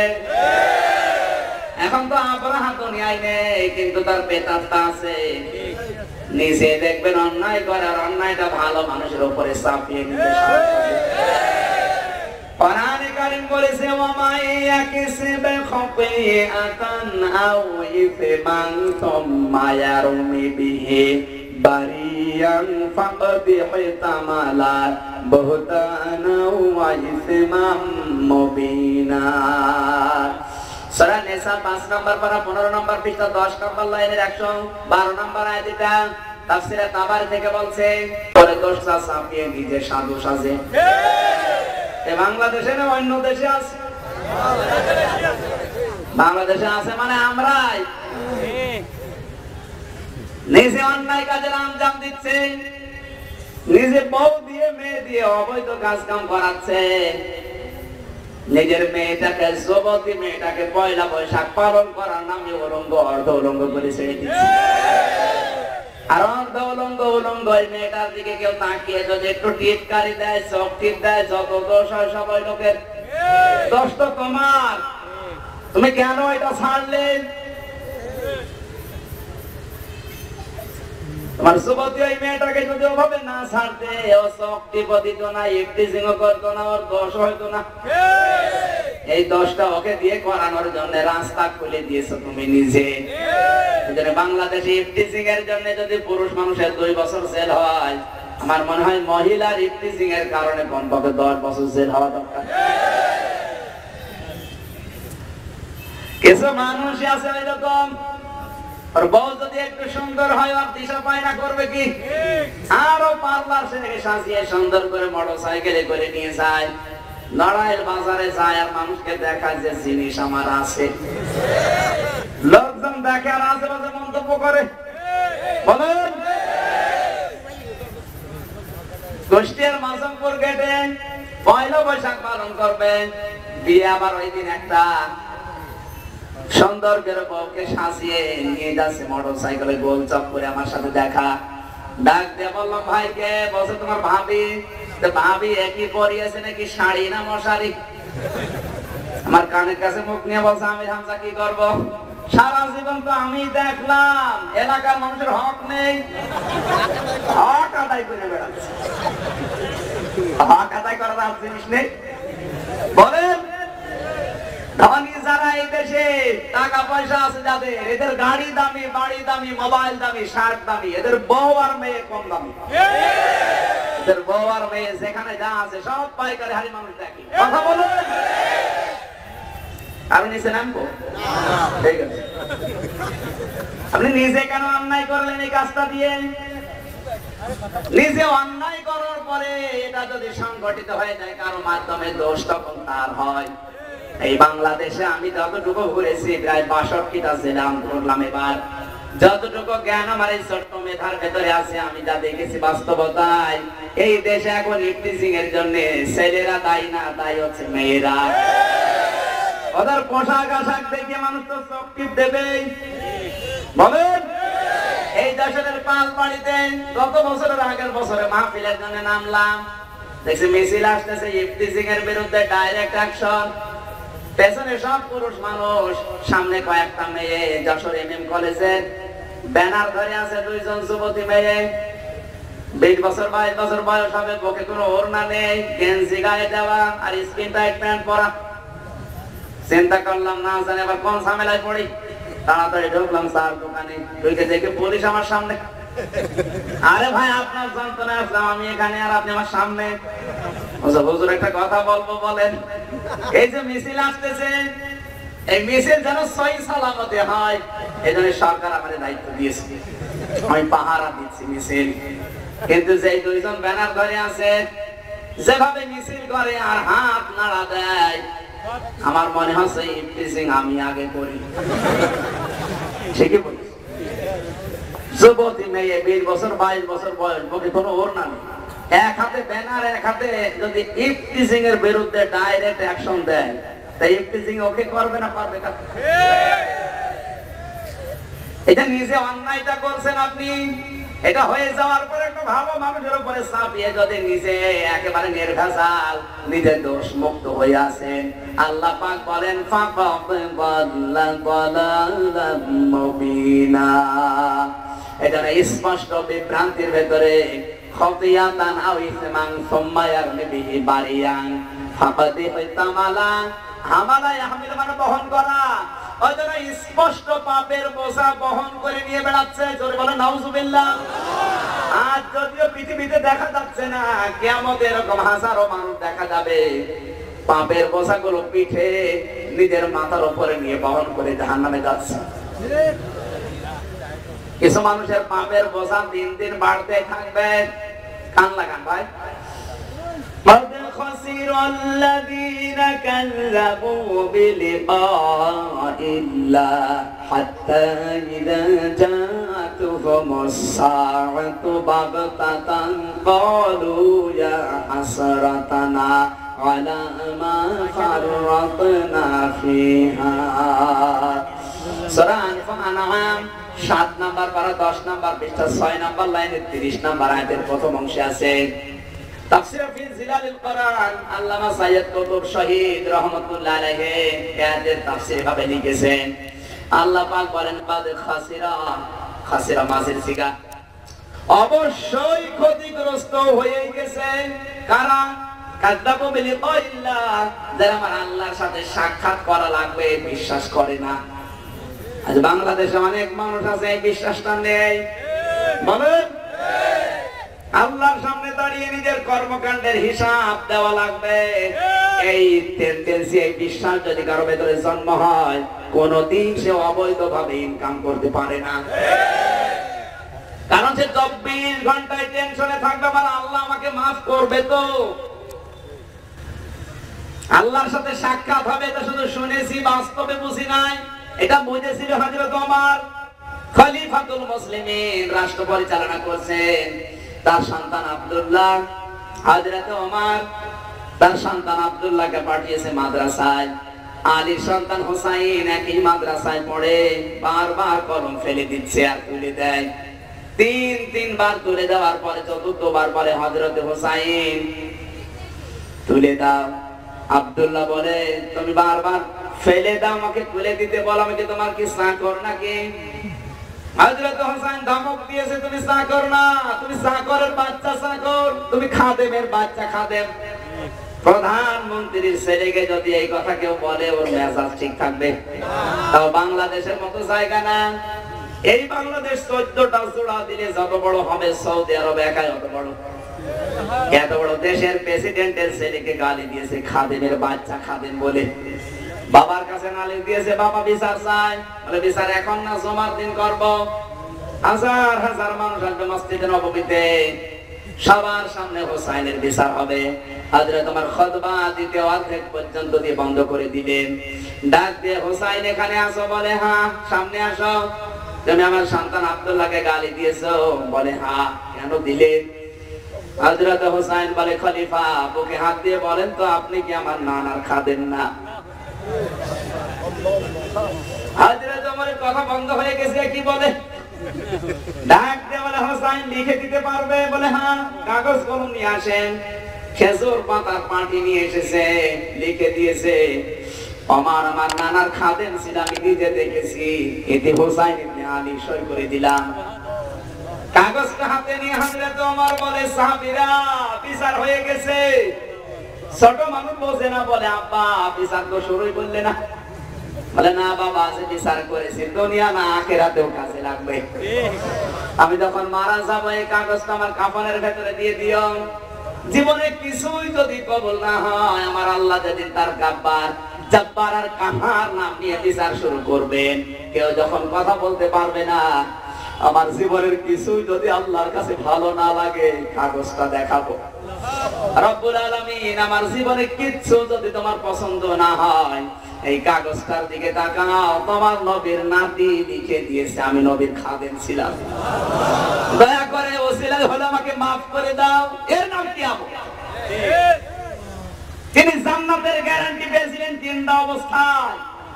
আকাশের তারকার চাইতে তার নেকির কাজ বেশি। নবীজি বলেন, আমার পরে কেউ নবী হলে হযরত ওমর নবী হয়ে যেত। কোন রাস্তা দিয়ে যদি হযরত ওমর যেত, 40 দিন ওই রাস্তায় শয়তান আসতে ভয় পেত। এত বড় পাওয়ারফুল মানুষ, জিন্দা অবস্থায় যারা জান্নাতের গ্যারান্টি পেয়ে যায়, তাদের যদি এই টেন্ডেন্সি হয় কিয়ামত নিয়ে যে জবাব দিতে পারবো তো, আমাদের কি হয়েছে? এমনি তো আল্লাহ কর দেয়নি। কোরআনে কারীম জানিয়েছে, قد خسر الذين كذبوا بلقاء الله। আল্লাহর এই সাক্ষাৎ যারা অবিশ্বাস করে, আমি আল্লাহ বলছি, ওদের জীবন ক্ষতিগ্রস্ত হয়ে গেছে। হঠাৎ করে যখন তাদের সামনে মরণ চলে আসে, এখানে সাআতুনের অর্থ 2টা, হয় মরণ নাই কিয়ামত। হঠাৎ যখন মরণ চলে আসবে, পেছনের দিকে তাকাবে আর বলবে, ক্বালু ইয়া হাসরাতানা আলা মা ফাররাতনা ফিহা। পেছনের দিকে তাকিয়ে দেখবে, আল্লাহ আমি একই পাঠালাম, আমার 60 বছর 70 বছরের জীবনে আমি একই পাঠিয়েছি। অহুম ইয়াহমিলুনা আওযারহুম আলা যুহুরিহিম, ওয়া মানে এবং হুম মানে তারা, ইয়াহমিলুন হামালা, ইয়াহমিল মানে বহন করা। এটা মজারের আলোচনা, বর্তমান ভবিষ্যৎ প্রেজেন্ট ফিউচার। ওরা যখন মারা যাবে, কিয়ামতের কঠিন ময়দানে ওদের পিঠের উপরে আমার আল্লাহ ঝাড়ের বহু বচন আওযার, আলা মানে উপরে, যুহুর মানে পিঠ, হিম মানে তাদের তাদের পিঠের উপরে আল্লাহ গনার বোঝাগুলো একটার পর একটা চাপাতেই থাকবে। আল্লাহ কিন্তু বহু বচন দিয়েছেন আউসার, এরপর আবার ইয়াহমিলুনা, শুধু চাপিয়েই দিয়েছে না, একটার পর একটা চাপাবে। এটা কতদিন? কিয়ামত। এতে ইয়াহমিলুন মুজারে বর্তমান, ভবিষ্যৎ, প্রেজেন্ট, ফিউচার। এখন যারা মারা যাচ্ছে আল্লাহর সাক্ষাৎ অবিশ্বাস করে, ওরা মারা গিয়ে ক্ষান্ত হয়নি, ওদের পিঠের উপর আল্লাহ গনার বোঝাগুলো চাপাচ্ছে। চাপাবে কতদিন? কেন? আমি একটা মানুষ, এখন আমার বয়স 25 বছর, এখন যদি আমি মারা যাই, 25 বছরে যত গোনা করেছি এটা আমার পেটের উপরে যদি চাপিয়ে দেয়, আমার বিচার হয়ে যাবে নাকি? বলেন। কিন্তু আমি একটা মানুষ 25 বছরে 25 মন গোনা করেছি, এই 25 মন তো চাপিয়ে দিলে আমার বিচার শেষ হওয়ার কথা। আল্লাহ যদি এখন আমার 50 মন গোনা চাপিয়ে দেয়, তাহলে আল্লাহ বিচারক না? না মানে অবশ্যই আমি যতটুকু করেছি ততটুকু আমাকে দেন। 25 বছর বয়সে আমি 25 মন গোনা করেছি, আমার পিঠের উপরে চাপিয়ে দেন, এটা ন্যায় বিচার। কিন্তু 50 মন চাপিয়ে দিয়েছেন কোন কারণে? আল্লাহ নিজে জানিয়েছেন আলাইসাল্লাহু বিআহকামিল হাকিমিন, যত হাকিম আছে বিচারক আছে, সবচাইতে বড় ন্যায় বিচারক আমি। তাহলে 50 মন চাপিয়ে দেবেন কোন কারণে? আমি তো অপরাধ করি নাই, একটা দুইটা না, আমি বিশ্ববিদ্যালয়ে প্রায় 22 খানা তাফসীরে আউসারের বহু বচন আউসারের সাথে মিলিয়েছি। বিশ্ববিদ্যালয়ের কেন্দ্রীয় লাইব্রেরিতে বসে আমি যত তাফসীর মিলিয়েছি, আমার এই ছোট্ট মেধায় এই তথ্যটা এসেছে। বলবো কষ্ট হচ্ছে? আল্লাহ রাব্বুল আলামিন এই জন্য সার না দিয়ে আউসার দিয়েছেন। আমি হয়তো 25 বছরে 25 মন গোনা করে মারা গেছি, কিন্তু এমন একটা সন্তান আমি বানিয়েছি, সে সন্তান বসে নেই, ও 180 মাইল বেগে চালাচ্ছে। এমন বউ রেখে গেছি যে বউ না কটকটি, এমন মেয়ে রেখে গেলাম মেয়ে না কিরণমালা। হ্যাঁ বলেন। আমি আমার একটা সংগঠন তৈরি করেছি, আমি হয়তো মারা গেছি, কিন্তু আমার সংগঠনের লোকজন বসে নেই, ওরা 180 মাইল থেকে গোনা করছে। ওরা যত অত্যাচার জুলুম নির্যাতন দুনিয়ায় চালাবে, সবগুলো ফিলাক্সে লোড হয়ে আমার আমলনামায় আসবে। আল্লাহ তো এমনি সারের বহু বচন আউসার দেয়নি। আমার তো 25 মন দিলে যথেষ্ট ছিল, কিন্তু আমার কর্মের ফল এগুলো।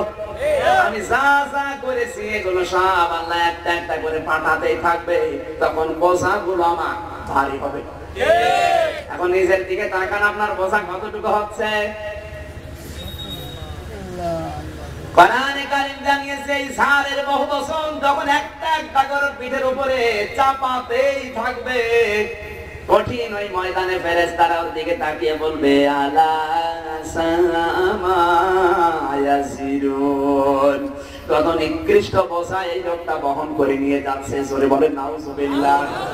নড়াইলবাসী, এজন্য আপনি যতটুকু ইনকাম করছেন হিসাব নিকাশ করে করবেন, যা বানিয়ে যাচ্ছেন হিসাব নিকাশ করে বানাবেন। অবৈধ কোনো ইনকাম যদি কেউ করে, 2 নম্বরই কায়দায় আল্লাহর কসম আপনার জন্য কোরআনের গ্যারান্টি, আল্লাহর বিধানে তোয়াক্কা না করে আপনি যদি ইনকাম করেন, টাকা পয়সা উপায় হবে না তা না, দেখবেন লক্ষ কোটি কোটি টাকার মালিক আপনি হয়ে গেছেন, কিন্তু ক্ষতি হবে আপনার দুইটা। কত কোটি টাকার মালিক আপনি নিজেও জানেন না, কিন্তু আপনার এই অল্প হায়াতে ওই অবৈধ টাকা আপনাকে আল্লাহ ভোগ করতে দেবে না। কথা বোঝা যাচ্ছে না? দলিল হচ্ছে সূরা তাহা 16 নম্বর পারা 19 নম্বর পৃষ্ঠা 13 নম্বর লাইনের 124 নম্বর আয়াতের প্রথম অংশে আছে, তনকায় শব্দের ব্যাখ্যায় পাবেন। আল্লাহ বলেন আমার আইন আমার নিয়ম কানুন বাদ দিয়ে যারা উপায় করবে, উপায় হবে না তা না। সুদ খেলে উপায় করা যায়, ঘুষ খেলে উপায় করা যায়, মানুষ ঠকিয়ে ধোঁকাবাজি করে উপায় করা যায়। কোটি কোটি টাকার মালিক আপনি হয়ে গেছেন, দেখবেন জন্ম চোখে, কিন্তু ওই টাকাগুলো আপনাকে আমি আল্লাহ ভোগ করতে দেব না। আল্লাহ গ্যারান্টি দিতে হবে না। আজ পৃথিবীর দিকেও তাকান, অনেকে অনেক কিছুর মালিক ছিল অবৈধ পন্থায়, কিন্তু আল্লাহ তাকে ভোগ করতে দেয়নি। বলেন নাম ধরবো। 2 নম্বরে আপনার ক্ষতি হবে, আপনি মারা যাওয়ার পরে অবৈধ সম্পদগুলো আপনার ছেলেকে দিয়ে, মেয়েকে দিয়ে, বউকে দিয়ে, আপনার সংগঠনের লোক দিয়ে আপনার আত্মীয় স্বজন দিয়ে এই অবৈধ সম্পদ আল্লাহ আরো অবৈধ কাজে ব্যয় করবে, তখন সবকিছু আপনার নামে বিকাশ হয়ে আসবে। কি হয় বিকাশ বোঝেন?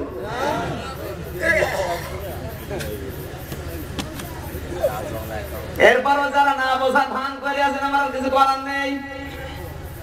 কিয়ামতের দিন কোটি কোটি গোনার বোঝাগুলো পিঠের উপরে নিয়ে যখন ঘুরবেন, ফেরেশতারা যদি বলে কত নিকৃষ্ট বোঝা বহন করে এই লোকটা নিয়ে যাচ্ছে, ওইটা যদি আমাকেই বলে তো কেমন লাগবে? আর নিজে ধরা লাগবে যে এটা মনে হয় আমার জীবনই হচ্ছে। কি বলেন? এটা আমাদেরই হচ্ছে। নিজে অন্যায় করে অন্যের উপরে দোষটা চাপিয়ে দেওয়া, এই মেধা, এই ষড়যন্ত্রটা সর্বপ্রথম এই বুদ্ধিটা এসেছিল দুনিয়াতে আব্রাহার মাথায়। এই বুদ্ধি এখন যাদের মাথায় আসে না, আব্রাহার ভাইরা ভাই এখন আসে না। ওই কাবা তো ভাঙা লাগবে, কোন সোর্সে ভাঙা যায়? নিজের কাবায় নিজে আগুন লাগিয়ে তামাম দুনিয়ার মানুষকে জানিয়ে দিল যে আমার কাবায় আগুন লাগিয়েছে, আমি ওই কাবা যদি না ভাঙতে পারি প্রতিশোধ আমার নেওয়া হবে না। শেষ পর্যন্ত 60,000 সৈন্য নিয়ে 70টা হাতি ছিল, 20,000 পদাতিক বাহিনী ছিল, এগুলো নিয়ে ওয়াদিয়া মুহাসসার নামক জায়গায় এসেছে, তাঁবু টাঙিয়েছে। ইবনে কাসির বর্ণনা করছে আল্লাহর নবীর দাদা আব্দুল মুত্তালিব ছিল তখন কাবা শরীফের দায়িত্বে, মুতাল্লিম আর উট ভেড়া দুম্বাগুলো সব সিজ করে নিয়ে খবর দিয়েছে দায়িত্বে যে আছে তাকে নিয়ে আসো। আব্রাহা ডাক দিয়ে বলে, আব্দুল মুত্তালিব জানতে পেরেছে আপনি কাবা শরীফের দায়িত্বে আছেন, খেদমতে আছেন, আপনার এই সম্পদগুলো আমি আগে থেকে সিজ করেছি, এগুলো আগে থেকেই লুট করেছি, এই জন্য আপনাকে আমি প্রথমেই অর্থনৈতিক ভাবে দুর্বল করতে চাই। আব্রাহার চিন্তা ছিল আমি যদি ওকে অর্থনৈতিক ভাবে পঙ্গ করতে পারি তাহলে ও আমাকে এই কাবা ভাঙতে নিষেধ করবে, মাফ চাইবে। যে কথা বলছে এখান থেকে একটা শিক্ষা বের হবে, বা কান লাগান। আল্লাহর নবীর দাদা মুসলমান না মুশরিক? আরো জোরে বলা লাগবে, মুসলমান মুশরিক। ওই সময় কাবায় 360টা মূর্তি ছিল, ও নিজে কাবা শরীফে মূর্তির পূজা করত। ডাক দিয়ে বলা, আব্রাহা কি ভাঙতে এসেছেন জানতে চাই না, আপনি আমার উট ভেড়াগুলো ফেরত দেন। আব্রাহা ডাক দিয়ে বলে, আব্দুল মুত্তালিব মনে করেছিলাম আপনি জ্ঞানী মানুষ, আপনি আমার কাছে ক্ষমা চাইবেন, কাবা শরীফ ভাঙতে নিষেধ করবেন। আপনি তো স্বার্থপর, নিজের উটগুলো চান, কাবা শরীফ ভাঙতে তো নিষেধ করেন না। আব্দুল মুত্তালিব জবাব দিচ্ছে, আব্রাহা উট ভেড়া এগুলোর মালিক আমি, ওগুলো দিয়ে দেন। কাবার মালিক তো আমি না, আমি কাবার খাদেম। কাবার মালিক যিনি, আমি তাকে দায়িত্ব দিয়ে এসেছি, তার ঘর সে নিজেই রক্ষা করবে। এখানে একটা শিক্ষা আছে, নবীদের দাদা আব্দুল মুত্তালিব মুশরিক, 360টা মূর্তি ওই সময় কাবা শরীফে ছিল, কিন্তু কাবা শরীফে কারো কাছে যতগুলো মূর্তি, কারো কাছে কাবার চাবিটাও দেয়নি। কাবা শরীফের দরজার সাথে যে মুলতাজাম নামক জায়গা আছে, যেখানে হাত দিয়ে দোয়া করলে দোয়া কবুল হয়ে যায়। আল্লাহর নবী বলেছেন কাবার যে দরজার মাঝখানের যে হাজরা আসওয়াদ পাথর, এই মুলতাজামে দাঁড়িয়ে কোনো মানুষ যদি দোয়া করে সে যেই হোক, পরিমাণ না থাকলে ওর দোয়া কবুল হবে। এখানে আবু জেহেল বদরের ময়দানে যাবার আগে মুলতাজাম ধরে দোয়া করেছিল, কাবার মালিক ও রব্বে কাবা, তুমি একজন আছো আমি জানি, মুহাম্মদের বিরুদ্ধে যুদ্ধে যাচ্ছি, সত্যের পক্ষে যারা আছে তাদের তুমি বিজয় দিও। আবু জেহেলের দোয়া কবুল হয়ে গেছে, কারণ ওখানে যেই দোয়া করবে তার দায় বলেন। আব্দুল মুত্তালিব ওই জায়গায় দাঁড়িয়ে কাবার চাবিটা কাবার দরজার সাথে লাগে। একজন মুশরিক অতগুলো মূর্তি দেয়, একটা দুইটা না 360টা বড় বড় মূর্তি কাবা শরীফের ভেতরে, কারো হাতে চাবিটা না দিয়ে কাবার মালিকের হাতে দিল। কথা বোঝা লাগছে? একজন মুশরিকের মূর্তির প্রতি বিশ্বাস নেই, যদি বিশ্বাস থাকতো 360টার যে কোনো একজনের হাতে দিত। আর আমরা মুসলমানের এখন ঈমান নেই, নিচে নামবো উল্টা পাল্টা বলছেন কোন কারণে? আমরা এখন মুসলমান আবু তালেবের মতো ঈমান আপনার নেই আবু আব্দুল মুত্তালিবের মতো। একজন মুশরিক তাও তার দেবতাকে বিশ্বাস করে না, ও জানে যে না এদের দ্বারা কাজ না। এখানে কাবা শরীফের দেওয়ালের সাথে যে দরজায় চাবি লাগিয়ে কাবার মালিককে দায়িত্ব দিয়েছে, আর আমরা কেমন মুসলমান আর মূর্তি বিভিন্ন জায়গায় এখন টাঙিয়ে রাখি। আমাদের ঈমান আল্লাহ ধুইয়ে খাবে। মারা যাও, তোমার ঈমানের চাইনা নাও দামও নেই, কারণ ওই ঈমানের ভেতরে ভেজাল। কথা বলেন না কেন?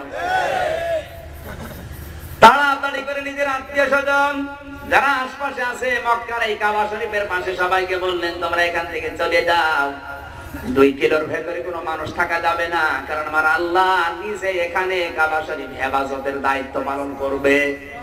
গজব নাজিল অবশ্যই হবে। ওয়াদি মুহাসসার নামক জায়গায় এসে 70টা হাতির মেন দায়িত্বে যে আছে তার নাম মাহমুদ। ও সামনের কাতারে আছে, পেছনে সব ওর লাইনে। হাতিদের অভ্যাস হচ্ছে সামনে যেটা আছে ও যা করবে পেছনে যারা আছে অনুসরণ করে তাই করবে। হঠাৎ করে মাহমুদ নামক হাতিটা বসে পড়েছে, পেছনের যারা আছে সব ওর দেখা দেখি পেছে বসে। যত চাবুক দিয়ে পিটায় চামড়া ফেটে রক্ত বের হয়, চোখ দিয়ে পানি বের হয়, কিন্তু সামনে যেতে চায় না। হাতি ডাক দিয়ে বলে রব্বুল আলামিন তুমি আমার জবানটা খুলে দাও, আমার জীবন যাবে, যৌবন যাবে, রক্ত যাবে, চোখের পানি ছেড়ে দিচ্ছে, কিন্তু কাবা আমি তো চিনি, কাবার মালিক, কাবার সম্মান কত আমি জানি, সব চলে যাবে, কিন্তু কাবা শরীফ ভাঙতে আমি যাব না, আমার জীবন এখানে আমি দিয়ে দেব। একজন বন্য পশু সে কাবা শরীফের সম্মান দিয়েছে, আর পৃথিবীতে যেটা জাতীয় পশু সে কাবা শরীফকে গালি দিয়েছে।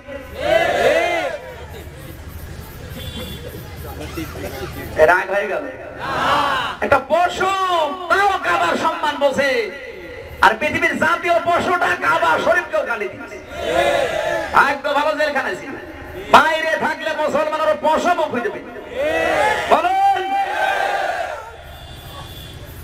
কাবা শরীফ আমার আল্লাহর ঘর। কার?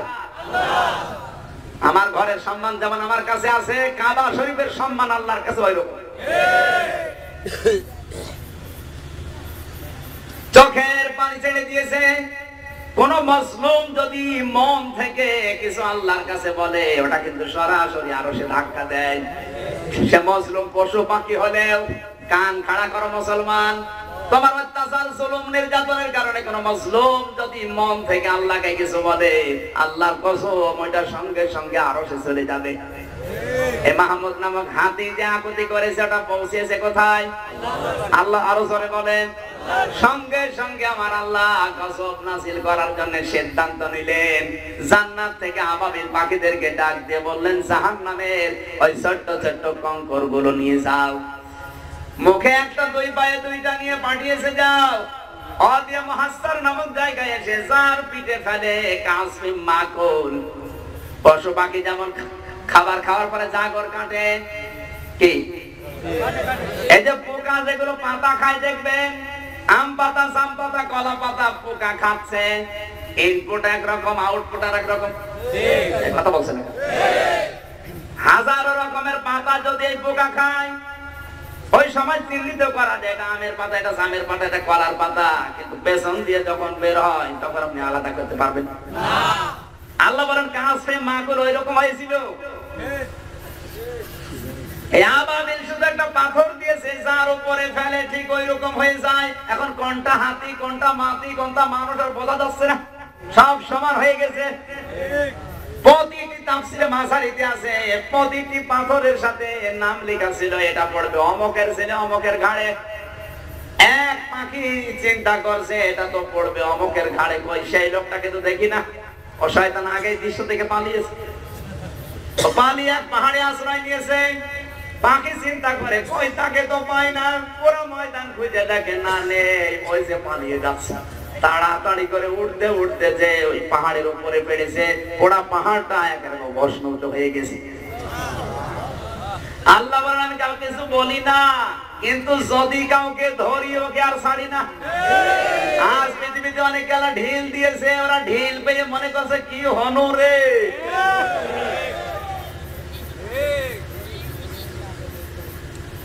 ইন্নাহুম ইয়াকিদুনা কাইদা ওয়া আকিদু কাইদা ফামাহিলিল কাফিরিনা আমহিলহুম রুয়াইদা। আল্লাহ পাক বলেন যখন মানুষ ষড়যন্ত্র করে আমি আল্লাহর বিরুদ্ধে, রাসূলের বিরুদ্ধে, ইসলামের বিরুদ্ধে, আমি আল্লাহ তাকে ঢিল দেই, সুযোগ করে দেই, আর একটু বাড়ো, আর একটু বাড়ো। বাড়তে বাড়তে যখন ওর সীমা শেষ হয়ে যায়, ইন্না বাদশা রব্বিকাল আসাদিদ, তখন আমি আর ছাড়ি না। বলেন কি বুঝলাম এই আয়াত থেকে? আমাদেরকে আল্লাহ এখন ঢিল দিয়েছে, ঢিল পেয়ে মনে করবেন না একেবারে সব আমার। আপনার শরীরও কিন্তু আপনার না, আপনার ভেতরে যেটা কাজ করছে এইটাও আপনার না, ওইটাও আমার আল্লাহর হুকুম। আপনার ভেতরে যেটা কাজ করছে ওইটার নাম রূহ। আপনি যাকে নিয়ে মস্তানি করেন ওইটাও তো আল্লাহর হুকুমে চলে। আরো জোরে বলেন।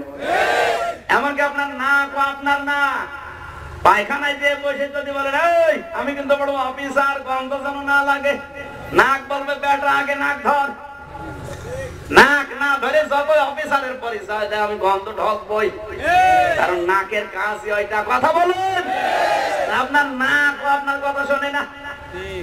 আপনি যদি চোখ খোলা রেখে বলেন আমি কিছু দেখবো না, সন্দেহ চোখ ওর দেখার কাজ দেখে যাবে। আপনার কান যদি না ধরে বলেন আমি কিচ্ছু শুনবো না, শুনবে কান? কিচ্ছু আপনার কথা শোনে না। আপনি কাকে নিয়ে মস্তানি করেন বলেন?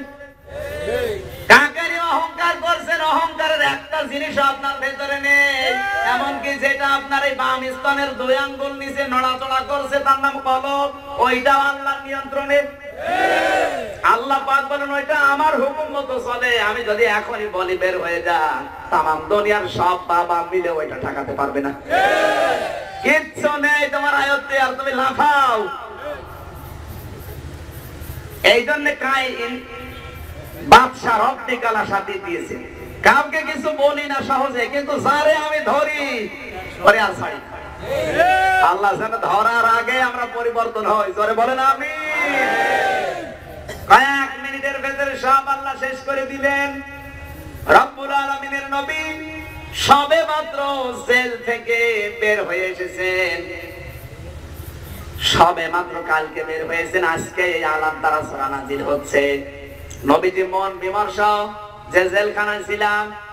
রব্বুল আলামিন বলেন হে নবী আপনি চিন্তা করবেন না, যারা আপনার বিরুদ্ধে আজ ওরা কাবা শরীফের কামাই করে খায়, এ আবু জেহেল, আবু সুফিয়ান, উতবা, সাইবা, আবু লাহাব, ওরা কাবার নাম ভাঙে উপায় করে খায়, অথচ কাবার মালিক আমি আল্লাহ।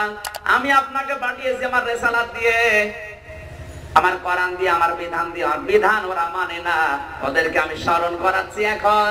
আলাম তারা কাইফা ফাআলা রাব্বুকা বিআসহাবিল ফিল আলাম ইয়াজআল কাইদাহুম ফি তাদলিল। আবু জেহেল, আবু লাহাব, উতবা, সাইবাকে আল্লাহ স্মরণ করিয়েছেন। বেশি লাফালাফি করবা না। এর আগে যারা করেছিল একবার আমার কাবা শরীফের সাথে তাদেরকে দলের সাথে মিশিয়ে দিয়েছি, তো আমাদের অবস্থা করব। বেশি লাফাবা না, আমার রাসূলকে মেনে নাও। বিশ্বনবী আমার বসে আছেন কাবার চত্বরে, দড়ি ঘড়ি করে আবু জেহেল সাধারণ আইনের তোয়াক্কা না করে 3টা আইন সংসদে পাশ করে ফেলেছে।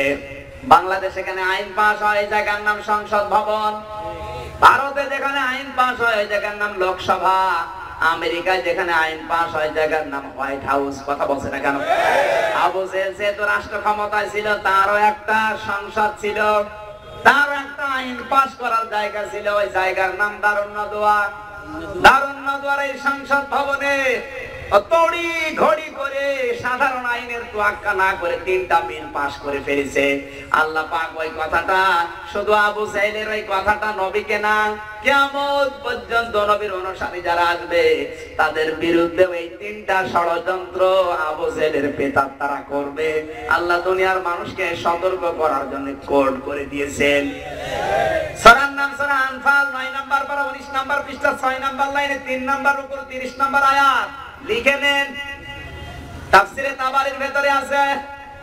আল্লাহ রাব্বুল আলামিন বলেন ওয়াইদি ইয়ামকুরু বিকাল্লাযীনা কাফারু লিয়ুসবিতুকা আও ইয়াকতুলুকা ওয়া ইউখরিজুকা ওয়া ইয়ামকুরুনা ওয়া ইয়ামকুরুল্লাহ আল্লাহু খায়রুল মাকিরিন। জোরে বলেন আল্লাহু আকবার।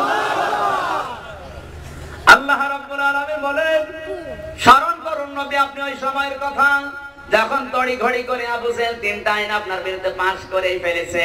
এক নাম্বার লিয়াসবিতুকা, আপনাকে যাবজ্জীবন কারাদণ্ড দিয়ে দেবে। দুই নাম্বার লিয়াকতুলুকা, আপনাকে অথবা হত্যা করে ফেলবে রায় দিয়ে। আও ইউখরিজুকা, এটা যদি সম্ভব না হয়, তিন নাম্বার আপনার নাগরিকত্ব বাতিল করে দেশ থেকে অন্য দেশে তাড়িয়ে দেবে। আবু জেহেল তিনটা ষড়যন্ত্র করবে, আল্লাহ কিছু করবে না। বলেন, আল্লাহ পাক বলেন ওয়ায়ামকুরুনা ওয়ায়ামকুরুল্লাহ। ষড়যন্ত্র করেছে তিনটা, ওর ষড়যন্ত্র যত গভীর আমি আল্লাহ আপনার তত গভীরের পথ বের করে দেব। ষড়যন্ত্র যত গভীর হবে আমি আল্লাহ তত পথ আপনার জন্য প্রশস্ত করে দেব। কারণ আল্লাহু খায়রুল মাকিরিন, আমি সবচেয়ে বড় কৌশলী। সুবহানাল্লাহ বলতে পারেন না? ওরা 50 বছর পরে কি করবে ওরা জানে না, কিন্তু আমি আল্লাহ জানি। কথা বোঝে? ওরা 50 বছর পরে কি করবে ওটা জানা নেই, ওরা শুধু আন্দাজের উপরে আছে, কিন্তু আমি আল্লাহ জানি 50 বছর পর ওরা কি করবে। বলেন, এখানে তিনটা ষড়যন্ত্র করেছে। তাড়াতাড়ি করে নবীকে 53 জন সাহাবী, 42 জন পুরুষ আর 11 জন মহিলা নবীজে সহ প্রথম বছরে নজরবন্দি করেছে।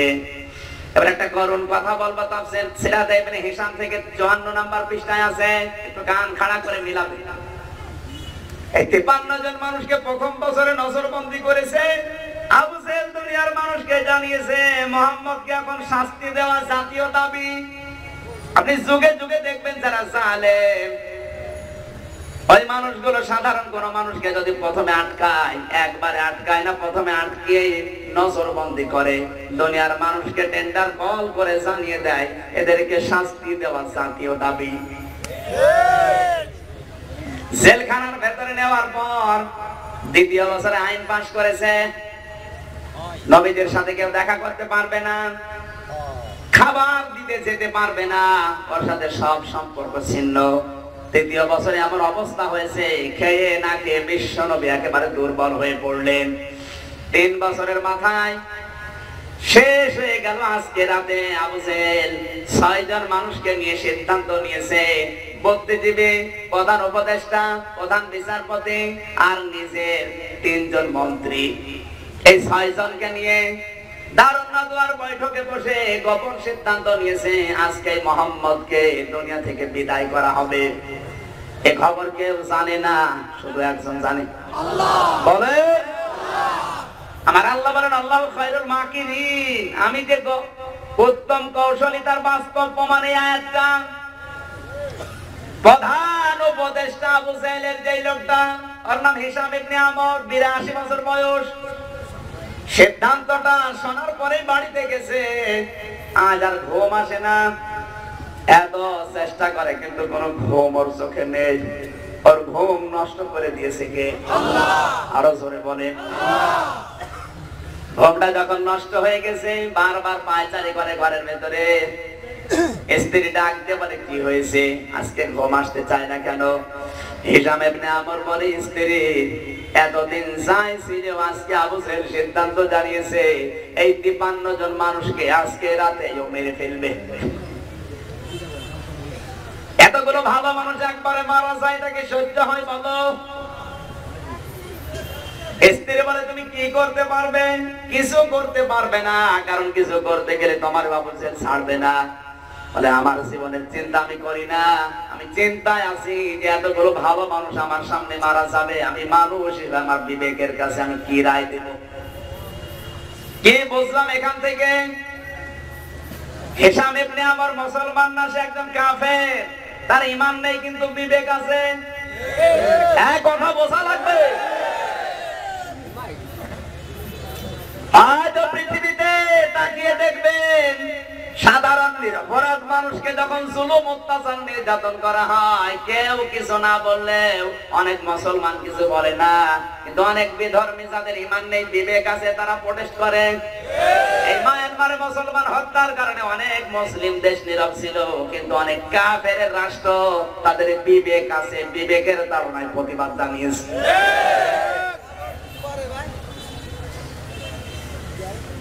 চিন্তা করছে কি করি এখন, আমার বিবেকের কাছে আমি তো ঠেকা।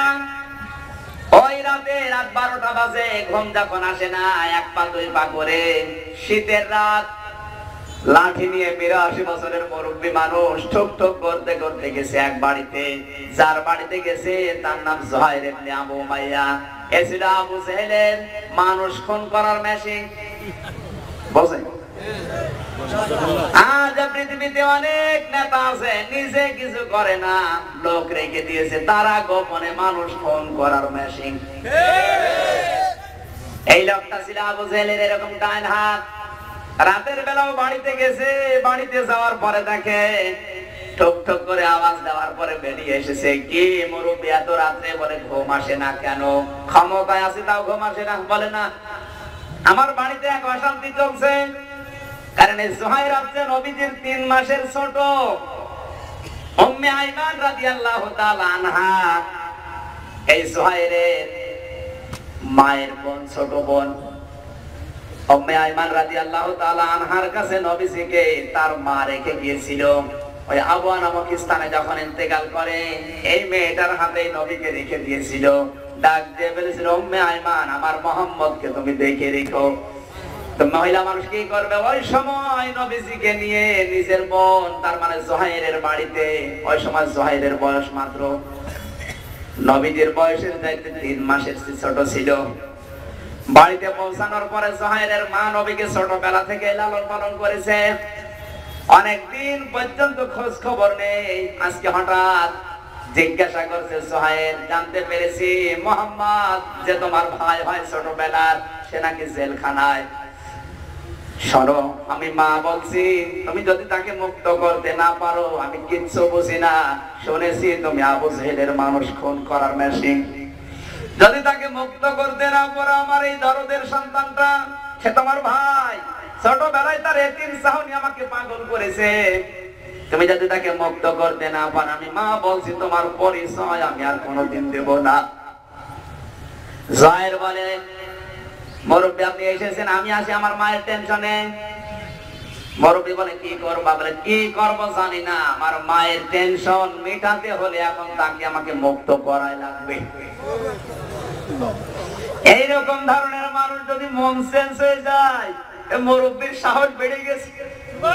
ডাক দিয়ে বলে, কি করবা? আমরা দুইজনে তো হবে না, সব আর একজনের কাছে যাই। যার কাছে যাচ্ছে এই লোকটা ছিল মুতঈম ইবনে আদি। এছিল টাকা কামাই করা মেশিন। আবু জেহেল, আজ পৃথিবীতে অনেক মানুষ আছে নিজে কিছু করে না, মেশিন বানিয়ে রেখেছে। ঘাটে দেখবেন, ঘাটে মেশিন ফিট করাস, বাজারে মেশিন ফিট করাস। কথা বোঝে? এই সমস্ত মেশিনের টাকাগুলো যাচ্ছে কোথায় কেউ জানে না। মেশিন ফিট করা, এই মুতঈম ইবনে আদি এইরকম একজন ছিল। আবু জেহেলের টাকা কামাই করা মেশিন শেষ করে দিল। এই টাকা কামাই করা মেশিন ওর বাড়িতে যে ঠুক ঠুক করে আওয়াজ দিয়েছে, তাকে ঘুমিয়ে নেই। কি মুরব্বীরা এত রাত্রে? বলে, এসেছি একটা যন্ত্রণা নিয়ে। বলে, আমি আছি, আমার যন্ত্রণায় কি? এই মুতঈম ইবনে আদি এই লোকটার একটা সন্তান ছিল, নাম হচ্ছে জুবরা ইবনে মুতঈম ইবনে আদি। নবীজি 3 বছর জেলখানে আছে। আপনার ছোট্ট একটা ছেলে ছিল, তার বয়স 3 বছর 15 দিন। নবীজি জেলখানায় যাওয়ার 15 দিন আগে সন্তানটা জন্ম নিয়েছে। আল্লাহর নবী ওর বাড়িতে এসেছিলেন। সন্তানটা যেদিন জন্ম নেয়, ওর মুখের উপরে লালা দিয়ে